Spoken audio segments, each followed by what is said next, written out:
Hola, buenas tardes, ¿cómo están? ¿Cómo ¿Qué tal? estás, Ceci? Buenas Ale, tardes. ¿todo bien? Bien, todo bien. Acá en un nuevo programa de Verso a Verso. Así es. Con un autor extraño, ¿no? Para este programa. Sí. Porque es nada menos y nada más que Julio Cortázar, un autor muy conocido, pero no por ser poeta. No por su poesía. Es Exacto. un autor reconocido por sus cuentos. Y sus novelas. Por sus novelas. Por su crítica. Por su crítica, un autor extraordinario, icónico absolutamente. Pero algunos ni siquiera conocen su producción poética, que es también muy interesante y bueno, que vale la pena que leamos juntos en este programa para por lo menos comenzar a saber qué hacía Cortázar cuando escribía poesía. Sí, es necesario. Como una breve introducción al autor, les podemos contar que Julio Cortázar nació casi casualmente en Bruselas en 1914. Digo casi casualmente porque él es de padres argentinos, de hecho es argentino, pero su padre estaba haciendo un trabajo en las embajadas, no era diplomático como algunos a veces dicen, sino que tenía un trabajo de control administrativo, él mismo lo explica, y trabajaba en diversas embajadas. En el momento en que nació, bueno, estaba casualmente en Bruselas. El argentino nace donde quiere. Sí.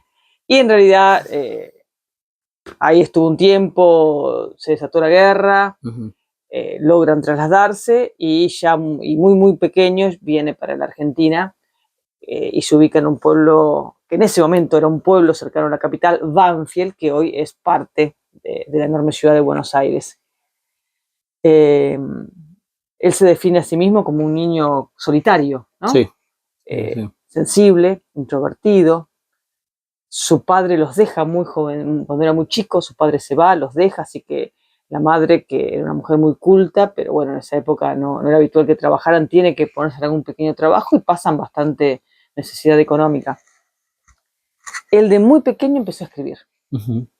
Dice que ya a los 6 años escribía y que incluso escribía poemas, sonetos. Sí. Dice en alguna entrevista que escribía sonetos de amor bastante lacrimosos y, según el autor, ¿no?, dignos de olvidar, que de hecho esos primeros poemas, por supuesto, no los ha publicado. Y dice por ahí que escribió una novela siendo muy chico, también, que se perdió. También escribió una novela. O sea, su amor por las letras es totalmente precoz. Y bueno, va creciendo a medida que también crece su conocimiento sobre... Sí, era un gran lector también ya desde chico. Tal cual.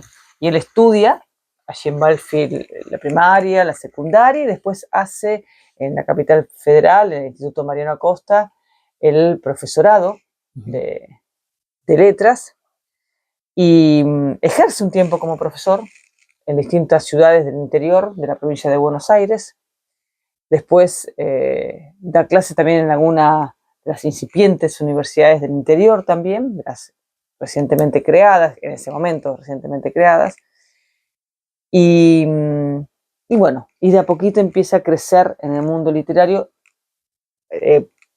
principalmente por sus cuentos, pero paralelamente a los cuentos nunca dejó de escribir poesía.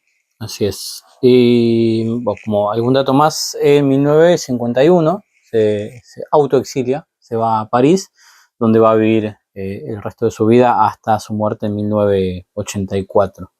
Y en cuanto a las obras, si bien sí es conocido por los cuentos y las novelas, hay, si no me equivoco, el primer cuento, él le entrega un cuento a Borges, que le da el visto bueno y lo ayuda a publicar ese primer cuento, que es, si no me equivoco, Casa Tomada. Casa Tomada, que va a formar parte de Bestiario, que es el primer libro de cuentos publicado y como donde empieza su obra en sí. Si bien tenía publicado el poemario Presencia, que lo publica bajo un seudónimo, estamos hablando de 1938, publica el poemario Presencia como Julio Denis, porque también, ¿no?, le daba vergüenza la poesía que escribía. Y ese libro, de hecho, ya no, por lo menos yo no lo pude conseguir. Estuve buscando por ahí. No hubo muchas publicaciones y el mismo autor no quería demasiado lo quería destruir por completo. Exactamente, que creciera. Sí se han salvado algunos textos, de hecho trajimos un texto de ese poemario para leer hoy, y el segundo libro de poemas, pues más allá de, bien, Cortázar es un cuentista, es novelista, nosotros vamos a trabajar sobre la poesía, el segundo libro de poemas es, lo voy a leer porque es difícil, Pameos y Meopas, ¿no? Que es, bueno, juego de palabras con la palabra poema, que dicen, le puso ese título porque no quería, quería por ahí quizás tirar un poco abajo la seriedad del libro, insistimos, era un poco vergonzoso con la cuestión poética de Cortázar.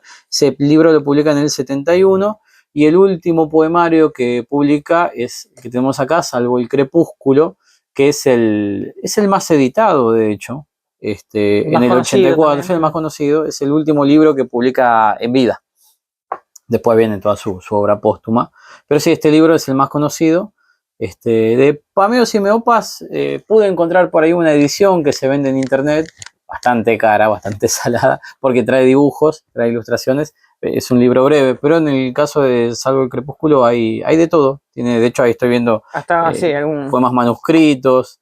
Tiene como una variedad muy interesante de hecho, textos. Cortázar no llegó a corregir la prueba de imprenta. O sea, lo publicó en vida, pero él no llegó a ver la publicación. Claro. O sea, comenzó el proceso de edición en vida, pero bueno, después falleció. Y bueno, esta es una edición de Alfaguara, si no me equivoco, que sacó en su momento la colección completa no, completa no, en realidad completa no, porque faltaba, por ejemplo, faltaba Pameos y Meopas, la colección completa de libros de Cortázar, que creo que ahora de bolsillo la renovó, porque son los mismos textos, la misma colección sí, pero por de bolsillo.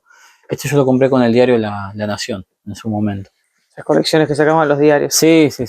La siguen sacando ahora, pero que tenés, Alejandro, un poema que nos habla justamente de la poesía, ¿no? Así es. Como para saber qué opinaba Cortázar, qué pensaba Cortázar sobre su propia obra. Exactamente. En definitiva, cuál era su poética. Sí, tengo un poema, tengo acá la versión manuscrita de puño y letra de Cortázar, de un poema del libro Presencia, se llama Súplica, que era un libro de sonetos, así que esto es un soneto, que dice así: Súplica. Yo te pido, Señor, que esta existencia vista su faz de nieve no posada. Quiero verla hecha luz, ya deslumbrada en su afán de alumbrar algo de esencia singular.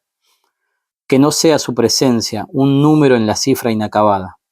Dale una voz, Señor, no le des nada sino voz para alzar toda su ciencia.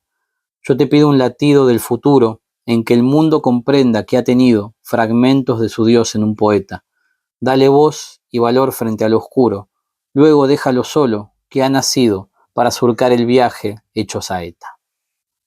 Bien, ¿por qué decimos que habla un poco de la poética o la visión del poeta para Cortázar? El texto empieza diciendo, los primeros versos dicen: yo te pido, Señor, que esta existencia vista su faz de nieve no posada, ¿no? El color de la nieve blanco, es decir, que se ilumine, que se aclare la existencia, que se vista de blanco. Quiero verla hecha luz, ahí volvemos a la claridad, ya deslumbrada en su afán de alumbrar algo de esencia singular. Es decir, que se ilumine todo y se torne singular en su esencia. Que no sea su presencia un número en la cifra inacabada, es decir, que no sea algo irrelevante. Y acá viene la cuestión que nos va a remontar, si quieren, a Hesíodo, que dice: dale una voz, Señor, no le des nada, sino una voz para alzar toda su ciencia. Hesíodo dice en la Teogonía que bajan las musas y le otorgan a él la voz para cantarle a los dioses, ¿no? Que es la voz poética.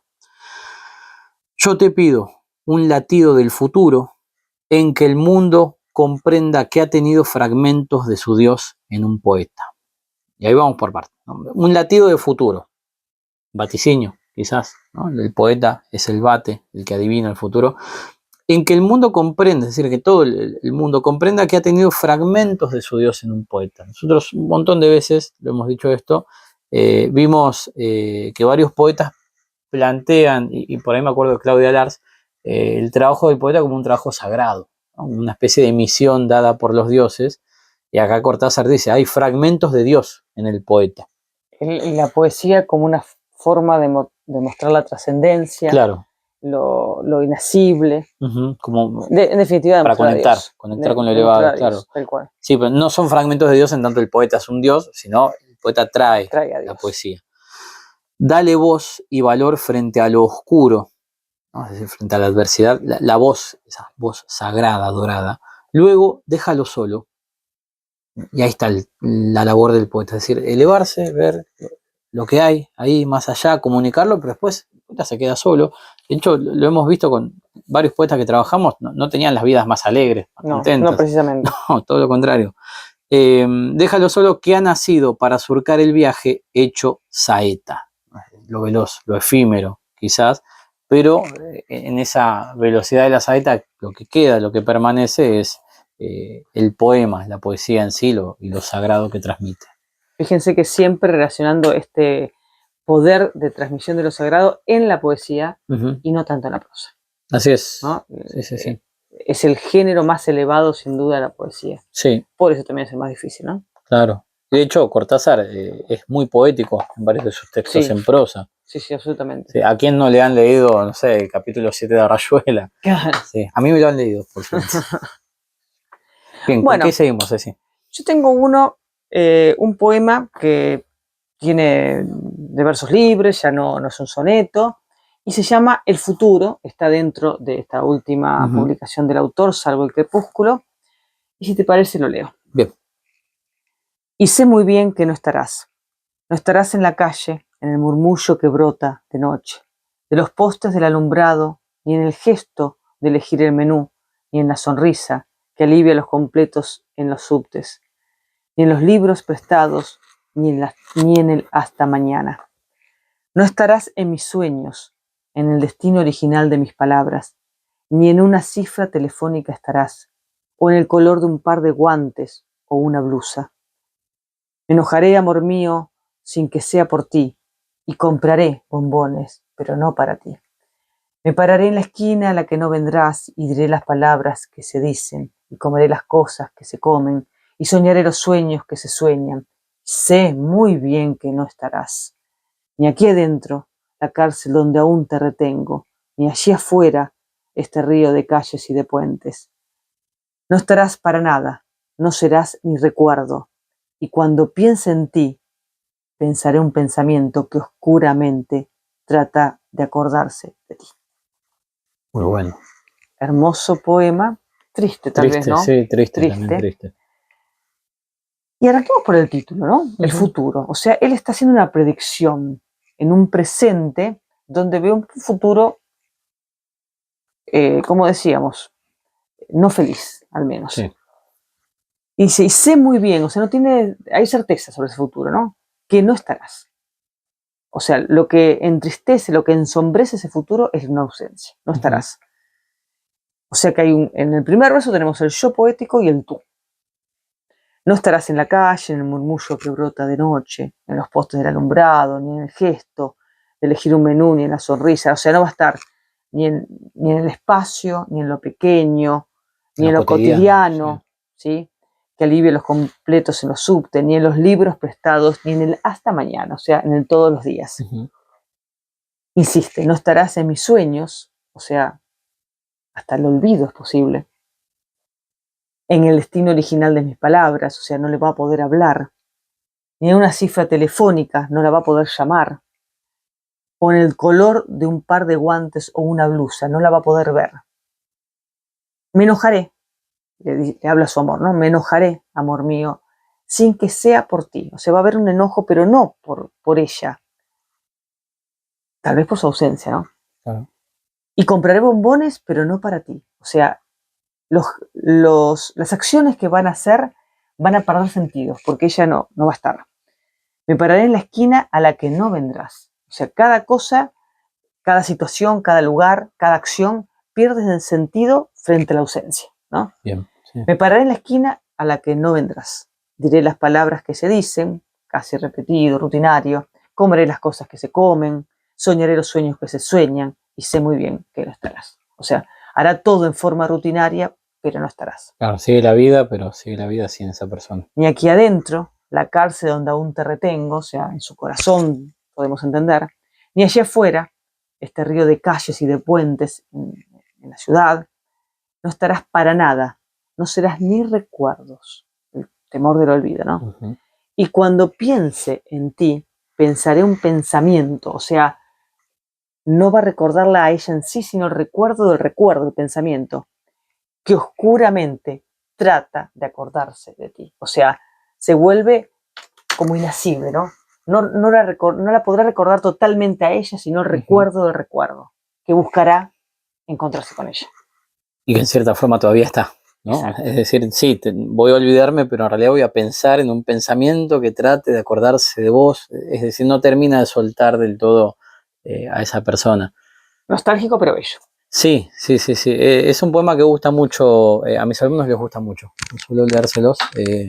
Y me recuerda un poquito a Ya no, de Idea Vilariño, ¿no? Es Ya verdad, no, no ya no, será, también. pero quizás Idea Vilariño es mucho más dramática. Más dramático, sí, sí. Y claro, Cortázar es como, bueno, la vida va a seguir, pero qué sé yo, está la ausencia ahí. Bien, muy, muy lindo poema. Hablando de eso, porque el amor está presente en los poemas de Cortázar, sobremanera, si bien no es lo único de lo que habla, Él se por define supuesto. como un sentimental. Claro, y eso está muy marcado en su En algún poesía. momento, un gigante sentimental, porque medía 1,95 Sí, m, creo. sí, sí, no, era un enorme. Gigante sentimental. Más o menos lo mismo que yo medía.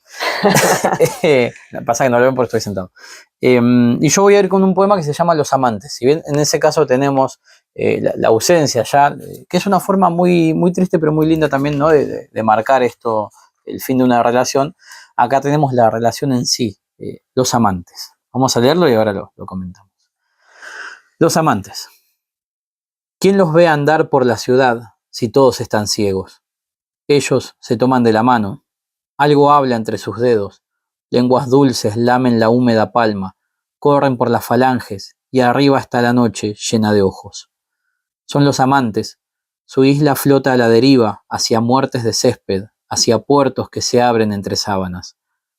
Todo se desordena a través de ellos, todo encuentra su cifra escamoteada, pero ellos ni siquiera saben que mientras ruedan en su amarga arena hay una pausa en la obra de la nada.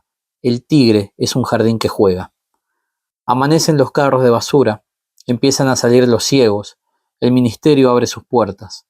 Los amantes, rendidos, se miran y se tocan una vez más antes de oler el día. Ya están vestidos, ya se van por la calle. Y es solo entonces, cuando están muertos, cuando están vestidos, que la ciudad los recupera hipócrita y les impone los deberes cotidianos. Es crítico, es un poema crítico Sí, en realidad, ¿no? sí, sí. A ver, tenemos a esta pareja de amantes y lo que se marca bien es, está la cotidianidad ahí también, como en el futuro, pero acá viene esta cuestión, la cotidianidad se pausa cuando los amantes se encuentran, es como si empezara la vida ahí realmente, ¿no? El primer verso dice, ¿quién los ve andar por la ciudad si todos están ciegos? ¿No? Si todos están En la rutina. en la rutina, sí, dentro del sistema. Ellos se toman de la mano, algo habla entre sus dedos, ¿no? Lenguas dulces que lamen la húmeda palma, como si se besaran con las manos directamente, corren por las falanges, y arriba está la noche llena de ojos, puesto las estrellas, ¿no? que son las que observan, las únicas que observan a estos amantes.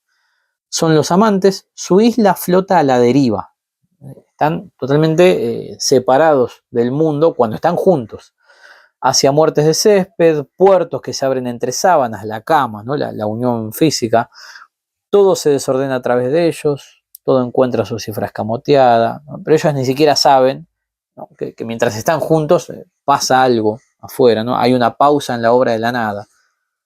Amanece, y acá viene el principio de la separación. Amanecen los carros de basura, empiezan a salir los ciegos, es decir, el resto del mundo. El ministerio abre sus puertas. Yo creo que ese verso, el ministerio abre sus puertas, es bien claro porque uno dice ministerio y tiene que ver con el trabajo, con el deber, ¿no? Es decir, Trabajo también de oficina, burocrático, claro, sí, ¿no? sí, sí, es esa cosa tediosa, sí, totalmente alejada del amor, ¿no? Abre las puertas y bueno, hay que acudir. Los amantes rendidos se miran y se tocan una vez más antes de oler el día, ¿no? Antes de resignarse a que, bueno, hay que levantarse y entrar en esa rutina.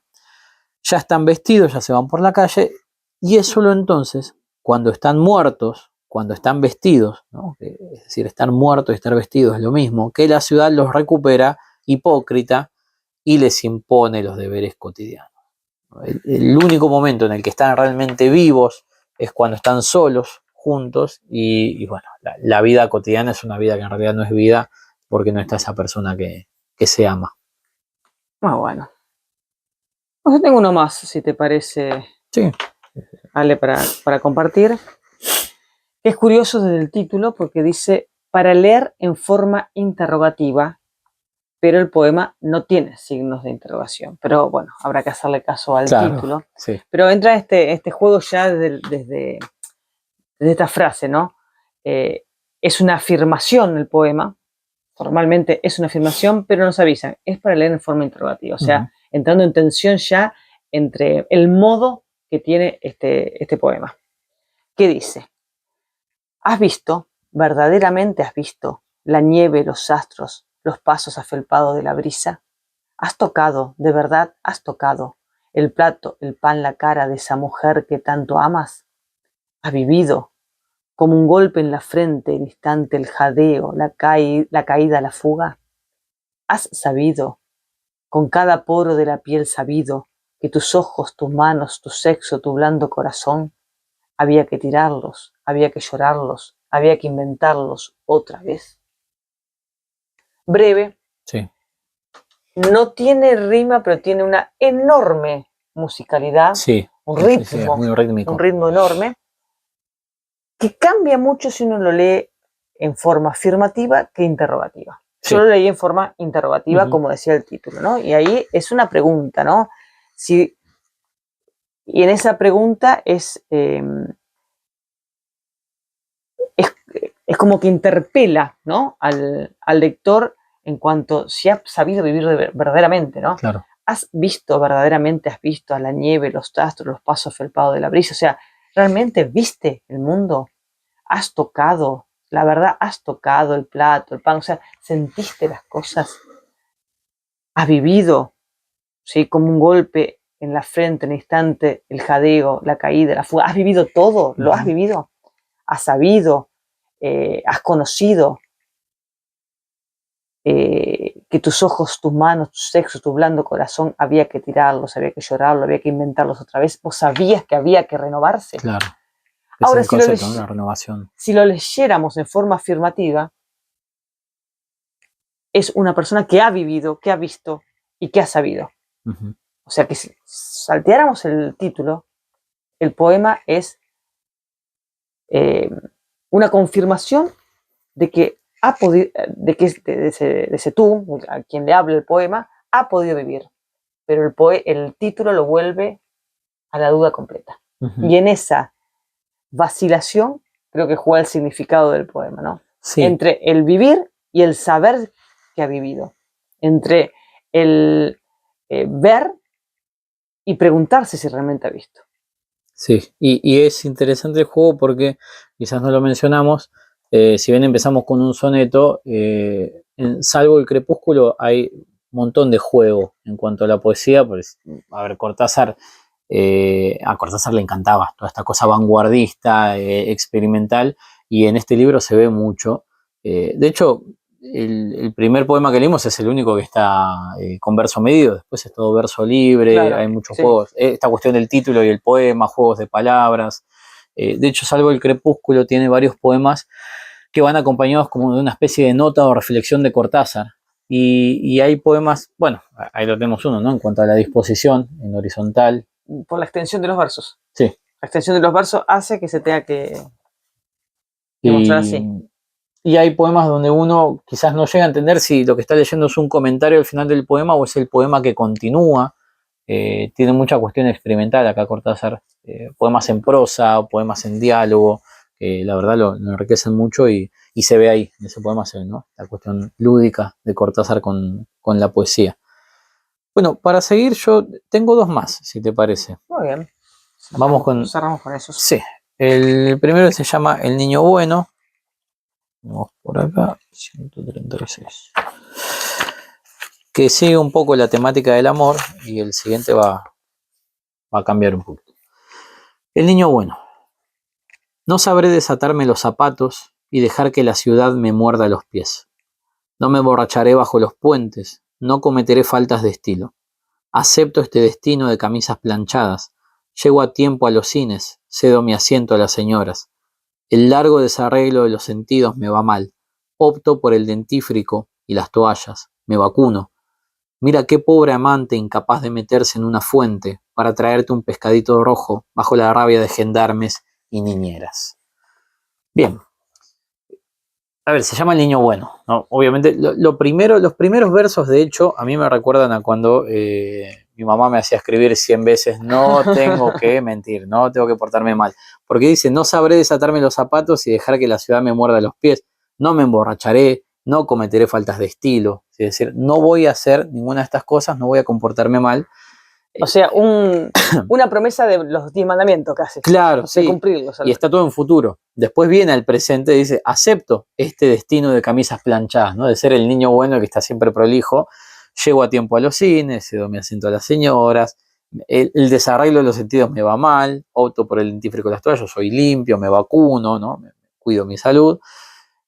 Y lo último dice, mira qué pobre amante, ¿no? Es decir, el que se porta bien, el que hace caso, el que no se emborracha, el que cede el asiento, es un pobre amante, porque lo que está planteando el poema es que en realidad el amor hace que uno transgreda los límites y sea como un poco desmesurado, y que no le importe que los gendarmes lo estén viendo mal, sino que va a ir a buscar ese pescadito rojo en la fuente que le pide su amada, ¿no? Y él dice, bueno, soy un pobre amante porque estoy sometido a este destino de niño bueno.